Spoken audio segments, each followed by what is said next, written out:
Hello, I'm Nicole Roper, and I'm going to explain to you evaluations in regards to agriculture education. In Georgia, we are evaluated two different ways. We're evaluated on the TEAC system, Teacher Key Effectiveness System, which includes 6 observations, 4 walkthroughs that are about 10 minutes, and 2 formative evaluations that are 30 minutes. And we're evaluated on 10 standards related to the classroom and instruction that I'll go into more detail in a few minutes. And then we also have a program of work, or POW, that is assigned for each teacher, and it's specific to ag education and what we do in ag education. There are 50 standards related to ag education, and I'll go into those in more detail as well. Okay, TEAC standard number 1 is professional knowledge, making sure that the teacher demonstrates an understanding of the curriculum, subject content, knowledge, and the needs of students by providing relevant learning experiences. This is basically just to make sure that the teacher understands what the material is that they're teaching, that they are knowledgeable about that, and that they are able to share it with students. Standard number 2 is the teacher plans using state and local district curriculum and standards, effective strategies, resources, and data to address the differentiated needs of all students. This is really where the administrator, whoever's observing you, is looking for your standards to be posted on the board, somewhere that they can see them and that students can see them, so they know what standards you're covering every day. TEAC Standard 3, Instructional Strategies. The teacher promotes student learning by using research-based instructional strategies. This is your different methods that you are able to use while teaching. This can be anything from your lecture to your group activities to anything that you're doing. Different methods is what this one is about. Differentiated instruction. The teacher challenges and supports each student's learning by providing appropriate content and developing skills which address individual learning, making sure that each student is learning and that your instruction is differentiated for different types of learners and different levels of learners. Assessment strategies. The teacher systematically chooses a variety of diagnostic, formative, and summative assessments, making sure that you're testing the kids throughout your lesson and also at the end of a unit or finishing up a unit. Okay, assessment uses. The teacher systematically gathers and analyzes and uses relevant data to measure student progress. Not only are you giving those formative and summative assessments, but are you using them to guide your lessons and to make sure that your students are actually understanding what you're teaching. You're not just moving on without them understanding the concept. Positive learning environment. The teacher provides a well-managed, safe, and orderly environment that is conducive to learning, encouraging respect of all. This is basically just making sure that the teacher has control of the room and that it is a safe environment for students to learn, to ask questions of the teacher, and things like that. Okay, academically challenging environment, creating a student-centered academic environment where teaching and learning is occurring at high levels. This one, the administrator is really looking to make sure that your academic rigor is high. You're not making it too easy where the kids are just breezing right through. They actually have to think and learn. Professionalism. Teacher exhibits a commitment to professionalism and professional ethics, making sure that you as the teacher are following along with the state and federal laws, code of ethics, and any type of school policies that they have. Communication, making sure that the teacher is effectively communicating with the students, the parents, and the district and school personnel to make sure that everybody's on the same page with their learning of their children. Okay, the next thing is our program of work. These are the 50 standards that are related directly to ag education, and at the end of the year, we as ag teachers sit down with the North Region staff, our administration, and members of our advisory committee to go through these standards, and we basically have a binder that we have documentation of each of these standards that goes through and shows that we did complete them. So standard number 1, the teacher holds a valid teaching certificate in Ag Ed. The documentation for that would just be a copy of your certificate. Standard number 2, the teacher does not have any after-school duties and responsibilities that would conflict with FFA and SAE activities. Standard number 3, the teacher will comply with the Ag Teacher's Creed, and all we do for documentation on that is put the creed in our binder.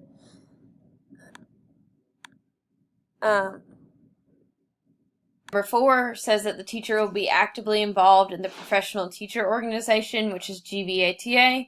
The documentation is just a membership report from our area GVATA director that we just stick into the binder. Standard 5, the teacher will attend all area meetings for Ag education teachers, one in the summer, fall, winter, and spring. And we just put in a copy of the sign-in sheets from those meetings. Standard number 6, the teacher will attend GVATA Summer Leadership Development Conference. The documentation is our registration that we get a copy of. And then the same thing for standard number 7, teacher will attend Midwinter Conference. We again just attach that registration. Standard number 8, the teacher will conduct at least 2 advisory committee meetings. Membership in the advisory committee will include Ag industry and community leaders, a minimum of 7. For this one, we just put a copy of our advisory committee meeting minutes with a list of the dates for 8A and the names of the people for 8B. Standard number 9, teacher will complete and submit a detailed monthly report by the 10th day of each month. We just put a copy of our monthly reports in that. Standard number 10, the teacher will attend a minimum of 1 professional learning activity conducted by the Ag education staff. When you finish a PLU course, they give you a certificate, and you just print that off and put that in your binder. Standard number 11, all agricultural courses taught will be listed on the Ag Education Courses list and approved by the Department of Education. Our school checks up on that, so we can't teach any classes that are not on that list. Standard number 12, the teacher will teach no more than 1 out-of-field segment. We just, again, put the list of the classes that we teach. Standard number 13, the teacher will develop a course calendar and syllabus for each course. Our documentation is just a copy of the syllabus. Standard number 14, the teacher will develop practical lesson plans and file plans for each course taught. We just put in a copy of our lesson plans. Standard 15, 16, and 17 have to do with lesson plans on FFA, leadership, and record keeping. And the way we document that is just putting in our copy of our lesson plans into the binder that have FFA, leadership, and record keeping in them. Standard number 18 will complete an online fall and spring class schedule with unique students enrolled. We actually have to send in our enrollment to the region office, so they have a copy of that. Standard number 19, this teacher will ensure that a minimum of 60% of the students have in place an SAE. An SAE project is required in all of my classes, so at the end of the semester, I'm able to keep track of who completed that and who did not. Standard 20, the teacher will provide the students with a state-approved SAE record book. We use AET, so the students have access to that at all times. Standard number 21, the teacher will provide project supervision with each student on an approved SAE project. The documentation for that one is attaching any SAE visit paperwork that you have when you go out and visit the students. Standard number 22 has to do with proficiencies. So the teacher will submit at least 1 proficiency application, and all we do with that is just attach a copy of that proficiency application. Standard number 23, the teacher will maintain an FFA chapter and serve as an advisor. The area or the region office has a copy of us being the advisor and having a chapter, so they keep track of that. Standard 24, each teacher will have a minimum of 80% membership. We have to, again, turn in our membership to the region office, so they have a copy of our students who are members and who are not.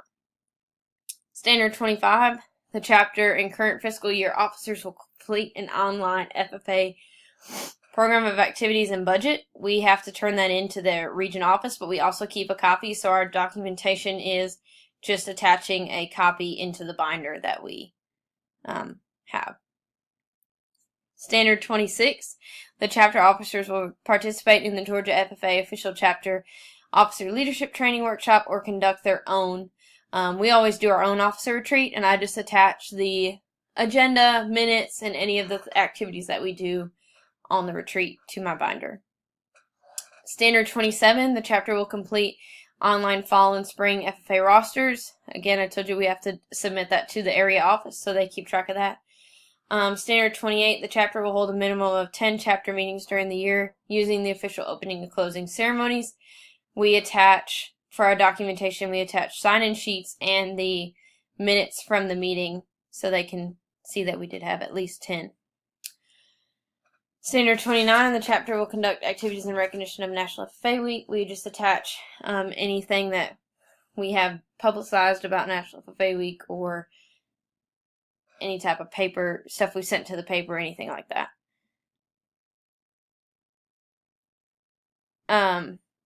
Standard 30, the chapter will conduct a community service project. We attach any flyers that we did for the community service project or anything that was put into the paper. Standard 31, the teacher will have 2 official delegates that register for and participate in the entire State of FFA convention. I attach my registration that shows who my 2 delegates are.